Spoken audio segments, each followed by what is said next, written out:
but nonetheless lies and says, and I'll ask Teller to follow up on this because of your association with Derren Brown. I've had an ongoing argument with Derren for 5 or 6 years, and he is gradually moving. I've never heard Teller speak. I didn't know these things existed. Oh, this is weird. This is really weird. Or is this like a, what's happening? Is there a recording?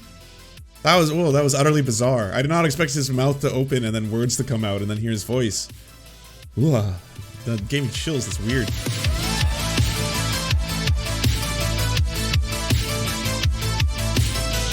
Just the way.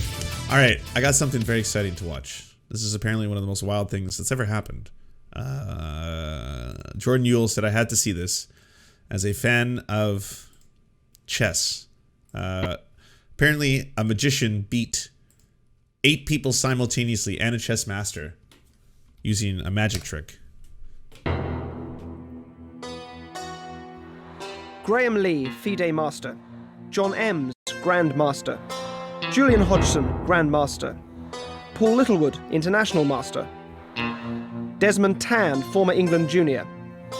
Jonathan Levitt, Grand Master. Chris Ward, Grand Master. Nathan Alfred, FIDE Master. And Robert Chan, President of the Chess Society, King's College, London. An average to good chess player normally would think about 2 or 3 moves ahead in a game. A chess grandmaster can think anything up to 20 moves ahead. In the next room, I've got 9 of the country's top chess players. Some of them are rising stars on the circuit. There's some international masters in there, and not 1 but 4 world-rated grandmasters. I'm going to play chess with them all simultaneously, using the skills that I've learned and the techniques that I've developed over the years. I'm going to go in there and absolutely lie to them. And I'm hoping. Jordan explained to me a little bit about what happens and the way he pulls it off, but he says there's a second part to it that is even more mind-blowing that you have to check out. That the lies that I tell will give me the psychological edge. Oh, and to everyone asking, to beat a few of them. I don't know anything about Derren Brown. I've never watched Derren Brown. I am not one of the people who really follow all the magician circuits. I prefer magicians, honestly, who give away their tricks, not because it really bugs me sometimes, but because I think that's a very honest way of just acknowledging that you are not, in fact, a god. I'm not actually someone who can live underwater for 12 days. You know, there's the people who do that are kind of weird. The ones who are kind of like, they want to like, yo, I am like the mind blender. I blend your mind with magic and you can't believe what happens, you know, kind of shit. Like that always is kind of cringy to me. But if you're someone who's just legitimately like, yeah, I'm a magician, I'm going to do something that will look as if it's a miracle and then do it. And everyone's like, whoa. And then afterwards he's like, so here's how I did that. It's not a miracle. Miracles don't exist. I'm just a magician. And that to me is neat. And hopefully even a grandmaster. I prefer real wizards. And afterwards, well, who doesn't? I'll tell you how I did it. Do bear in mind as you watch this, my chess is sheet. Good evening, gentlemen. Thank you so much for your time. So I'm going to attempt to play 9 games of chess with you simultaneously. He's a mentalist. My and chess is okay. very good, obviously nowhere near as good as your standards, but I've spent a year planning this. And during that time I've been reading transcripts and been trying to familiarise myself with your games. Okay, I'm going to give this, what's your name? Graham Lee. Oh, Sleep Easy, it haunts me sometimes. I'm like, fuck, I gotta organize one. I came really close a couple weeks ago, but everyone fell apart when one group backed out at the last minute. Terrific, thank you. I'm going to ask you all to take a seat then. Your names are on the tables, so please find your place. Off you go. Thank you very much. Thank you.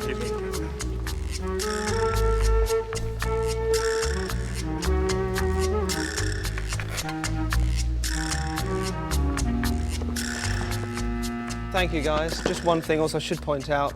There are no computers. I'm not linked to any supercomputer for this. And John, there's no earpieces yet. This is all genuinely above board. Okay. Well, to everyone who's already super curious as to what's about to happen, I have been told on good authority that apparently this is a very legitimate trick. It is done scientifically. It will be explained to all of us. and we do not have to worry about sleight of hand trickery or optical illusions, or the fact that like any TV magic by nature can be fake, right? It's TV. You can do whatever you want. Thank you.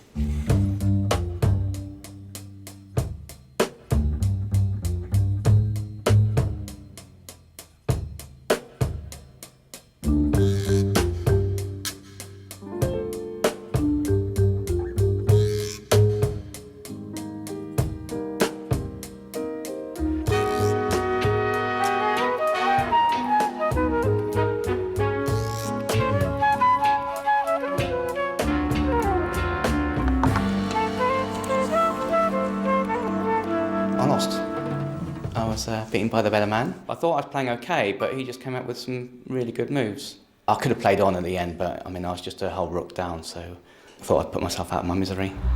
Never good to lose. It's one of the worst things in chess, the worst thing. Got the opening a bit wrong, and from then on it was all downhill. It's always nice to win. First 15 moves or so, I felt as though I was playing a leading grandmaster opponent. I was quite surprised, yeah, by his standard. I was a bit lucky, actually, in the end, managed to draw. It was close at the end, but I just came through with a nice combination. Thank you very much. Will you count the number of your own pieces that are left on the board before you leave? It'll be important for later. I drew my game. I think I made 2 small mistakes. I've been British champion 4 times, so I'm sort of been one of England's top players for about the last 15 years. What he's done today is extremely impressive. Unfortunately, I lost. You win some, you lose some. I lost this one. Thanks. Fantastic, well done. I've played a Grandmaster, and I think Derren is on a par with them, at least. Thank you so much for your time and expertise today. The results of that, I guess, were I won at 4 tables, lost at 3, and then drew against the other 2. So that technically would be a win for me against you as a group, and that's beating 2 Grandmasters. I'm delighted. One last thing before you go, just wondering if this number means anything to you.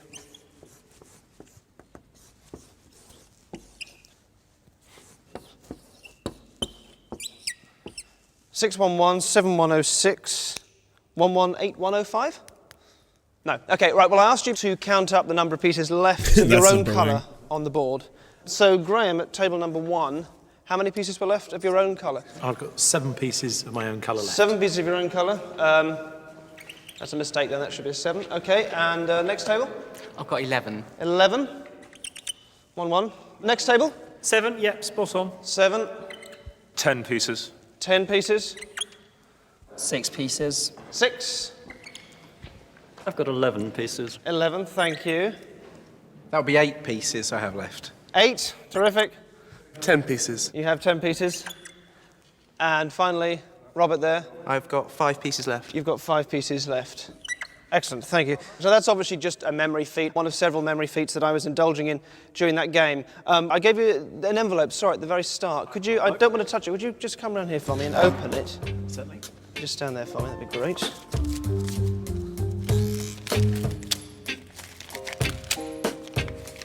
Take out what's inside, just give me the envelope, I'll get rid of that. Cheers, thank you very much indeed. Yeah, if you just take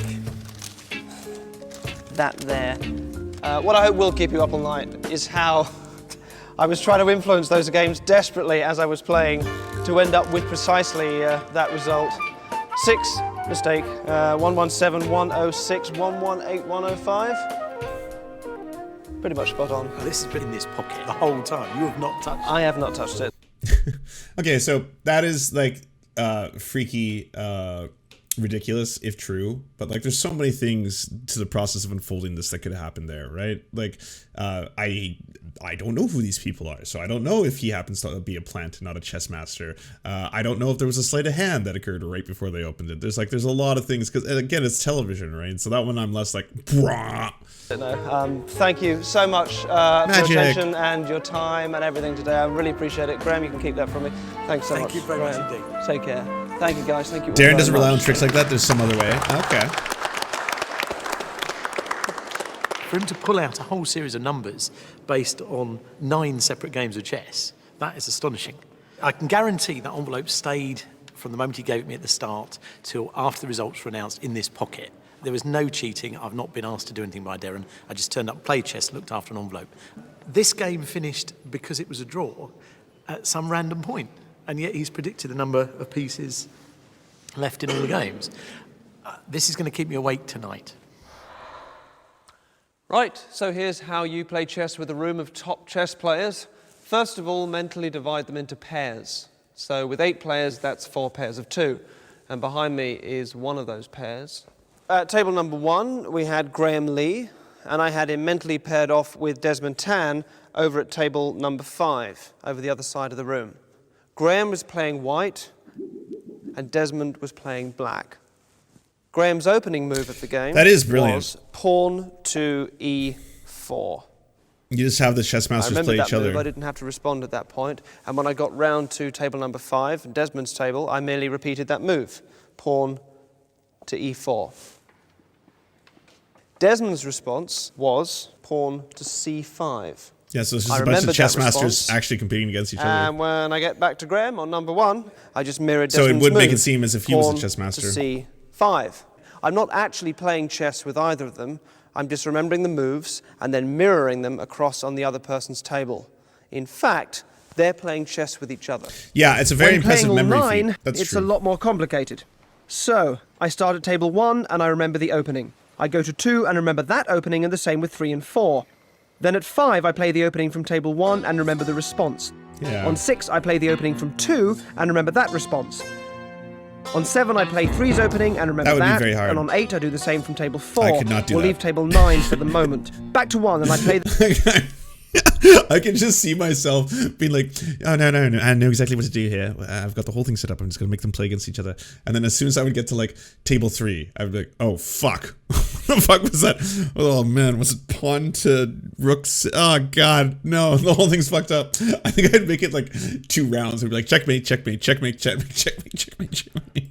the response from 5 and remember this new response, and so on around the board, remembering the responses round one side of the room and playing them on the other side.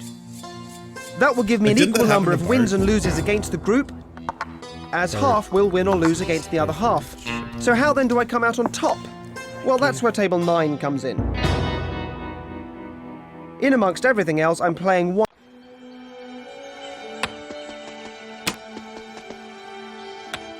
Hey, that little boy is playing 3 games at once. Checkmate. Checkmate. Checkmate. Dang. That would be me. One real game of chess at table 9. Robert is the least strong player of the group, and as long as I beat him, the result will tip in my favour. That's how I win. As for how I predicted the number of pieces left on each board, I genuinely can't remember. Good night. Wait, what? What? All of y'all hyping up Derren Brown, being like, oh, yes, it's a magician that always reveals his secrets. That's like, what? Just end with like, oh, yes, by the way, and tweez, you'll never know. You'll never know my true secrets, my powers. Again, though, the second one is less impressive because I feel there's so many opportunities for him to have done something there. If it's not the sleight of hand. So he predicted those numbers from the very start. Well, we just know that I don't think it's physically, like, it's just not within the realm of things that are possible in this world for him to, before this started, have predicted with such accuracy, even with one wrong. That one's probably just a red herring, so the whole thing seems real.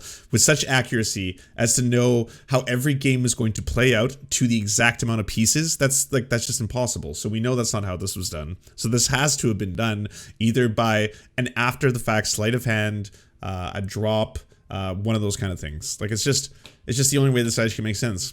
Can I link you to a debunk of his? It's long though, and you might want to watch it off stream. Yeah, sure, link it. I don't know if I could watch the whole thing. But I mean, he kind of did his own debunk. I think the part where he did the whole, wait, 5 minutes isn't long. Previously. I think the part where he did, the chess masters all against each other though, that's fucking clever. Like, that's a really good idea, and that would only be possible. You can only pull that off if you knew how to do that shit, right? That's why there was an error, part 1 of 5. No, we know Captain Delusion. All right, let's see the debunk. It's only 5 minutes. On Captain Disillusion. In the not too distant future, in a dimly lit red room, a weird guy who spoke to kids was debunking a lot of woo. He came across across a video he couldn't bust, but a wise old skeptic saved his ass. He handed him a cop-out plot device and sent him on his way to Vegas to a meeting of the minds. Skeptic roll call. Bill Blake, George Rock, Bill Brady, Stephen Richardson, Michael Shermer. Too many to mention. If you like to complain how things are done, challenge theories and such. You know what's wild is this is one of the few skeptics who didn't turn out to be just like a world-class chud. Because like so many people ended up using the banner of skeptics to be like, yeah, I'm right, bro. I'm a skeptic, okay? Like, I'm skeptical of the truth, so I would know. That's the difference between us. A panel of magicians, James Randi, Penn and Teller, Ray Hyman, and Jamie Ian Swiss, discussed skepticism and ethics in stage magic. And one name kept coming up. What about the performer who is one of us, a skeptic, doesn't make psychic claims, doesn't say in front of an audience, I have supernatural abilities, but nonetheless lies and says, and I'll ask Teller to follow up on this because of your association with Derren Brown. They say, I don't have psychic abilities, but my deep understanding of human psychology allows me to know what card you're thinking of, or what your age is, etc. I've had an ongoing argument with Derren for 5 or 6 years, and he is gradually moving. I've never heard Teller speak. I didn't know these things existed. Oh, this is weird. This is really weird. Or is this like a, what's happening? Is there a recording? That was utterly bizarre. I did not expect his mouth to open and then words to come out and then hear his voice. Ooh, that gave me chills. That's weird. To our side, and you can see that in his most recent book. But Derren, even though he says it in the book, and even though he says a one-line disclaimer in the show, man, it goes by quick in the show. Just 2 months later, on September 9th, 2009, Derren Brown appeared in a special edition of his UK program, The Events, in which he accurately predicted the outcome of the lottery on live TV. Thank you for coming and watching that too. So, tonight, I'm going to try and predict at least 5 of the 6 lottery numbers you need to win the jackpot. So, you can flick between the BBC and Channel 4 if you want. This will warm up in a second to see that this is absolutely live. 35 and 39. Those are the lottery numbers for this week: 2, 11, 23, 28, 35 and 39. And ladies and gentlemen, my prediction for the lottery numbers this week are 2... The trick itself was awesome, but what he said right after he performed... Yeah, I mean, the trick would have to be that he was lining these balls up while he came back there, right? That's the only opportunity he would have. That's good sleight of hand. It's not showing that he has superpowers, but right here is where you get to flip or exchange the balls for the numbers. And that is very impressive to have done that quick. It was even cooler. Please watch on Friday night. I will explain how I did this and how you can do it too if you want to. And yet when people tuned in that day, what they got was a magic equivalent of an infomercial. National Lottery. Tonight, I'll show you how I did it. Today, I'll show you how I did it. I'll tell you after the break. After the break, all will be revealed. A powerful, beautiful secret that can only be achieved when we all put our heads together. Tonight, I'm showing you how... Considering the complexity of the method, a genuine reveal would have been impressive and informative. But it never came. Don't get me wrong, like any illusionist, Derren Brown is entitled to his secrets. But he offered this himself. He promised. Instead, the show was filled with simpler tricks. There's a mouse in one of the boxes. There is no mouse! There was no mouse! However, it was important to get you frightened. Some, dare I say, bogus information about statistics and psychology. It's not psychic. It's a kind of deep maths. But this deep maths finds predictability in randomness. Just think about that for a second. As groups, we make far better decisions than experts on their own ever do. The wisdom of crowds. And a tall tale about how a group of volunteers, averaging their own guesses, provided Derren with the winning lottery numbers. Could emotions, like greed or the anticipation of winning, psychologically get in the way of picking the right numbers? An explanation so contrived, it no doubt spontaneously lowered many viewers' IQ. All of us believing that we can do it is what made it happen. Seriously? Look, it's simple. Derren promised to share some information with you if you watched. You watched, and he didn't deliver. That doesn't sit well with me. Now, I'm not in the habit of revealing magic trick secrets, but Consider this informed opinion. I think some magicians think that by doing the tricks and saying this is not real, that's as good as actually explaining it to the person. I don't believe that. I don't think they should have to take your word for it. I think you show them how the trick works and they go, oh, it was fake. And I don't think we need to go, oh, this is a magic trick, we mustn't explain it, because I think it's more important that the person, have that evidence before their eyes. Wait. No, I want the answer. Ah. Wait, is that the last one? Oh no, it's 4 or 5. Okay. Whew, yeah, that's it. You can't reel me in. Not tell me the answer. I mean, I still want to keep testing this because I don't really know, but I really don't think in most cases, and maybe in all, that the secrets matter at all. So let's test it and correct Derren's error with a proper and to date most detailed explanation of the lottery prediction trick. Technically, Derren didn't predict anything. The fact that the BBC have a legal right to announce the lottery numbers first. Because of that, I can't show you the numbers until just after the lottery has been announced. That makes no sense. It's not illegal to announce your guess of the lottery numbers, especially if you're not even playing. But anyway, a full 30 seconds pass after the results are announced by the BBC and before Derren shows you a rack of balls with the correct numbers on them. All this required was to ensure that those known numbers are on the balls by the time he turns them.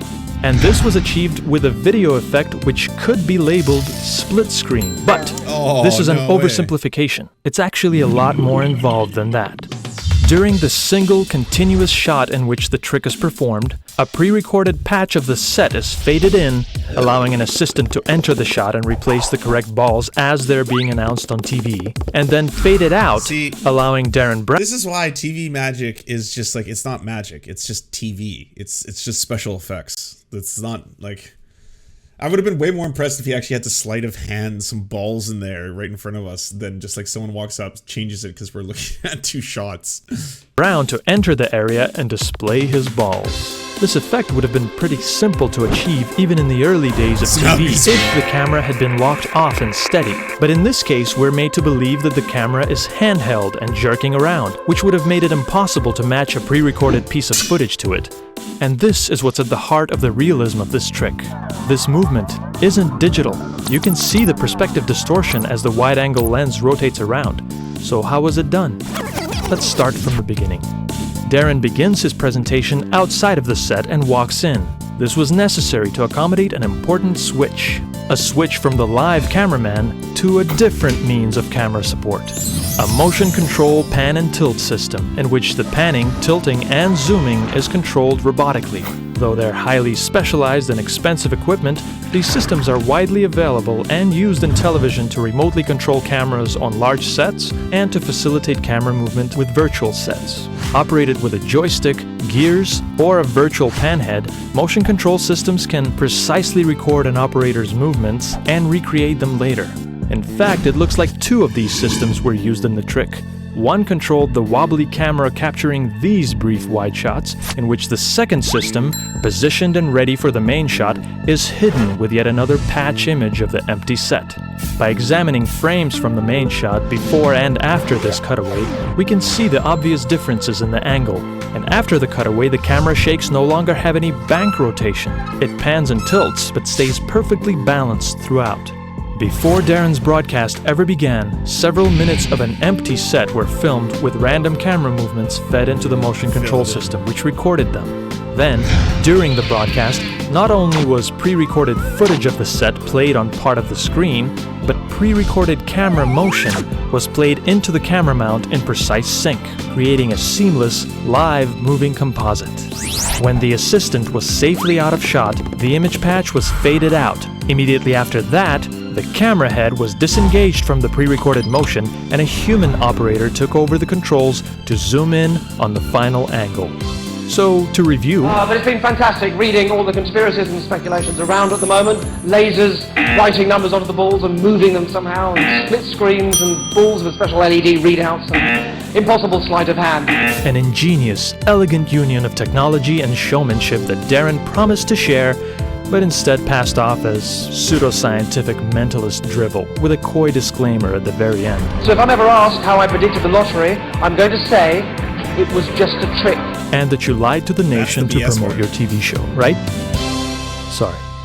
Now, isn't the trick just as impressive now, even though you know the explanation? Isn't that more interesting than listening to nonsense about the wisdom of the crowd? Yes. I think so. In a way, this is what critical thinking is all about. Learning as much accurate information about the world around you as you can, so that you may truly appreciate it for its beauty and complexity, as it really is. I'm not very good at singing songs, but, well, here's a try. Oh, thanks for bringing this to my attention. The sleight of hand in slow motion. Come running for me now.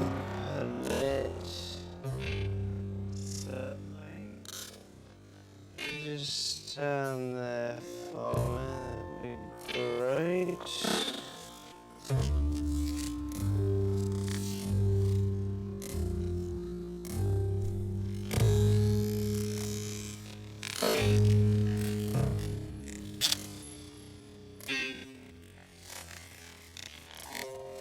It sounds so robotic and staticky.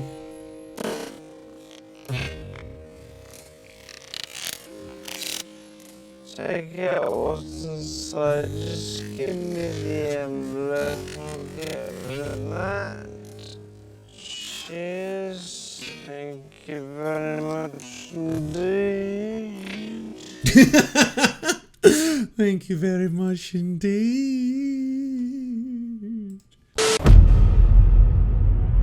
This will come down to who can deliver the lower propensity and mid propensity voters.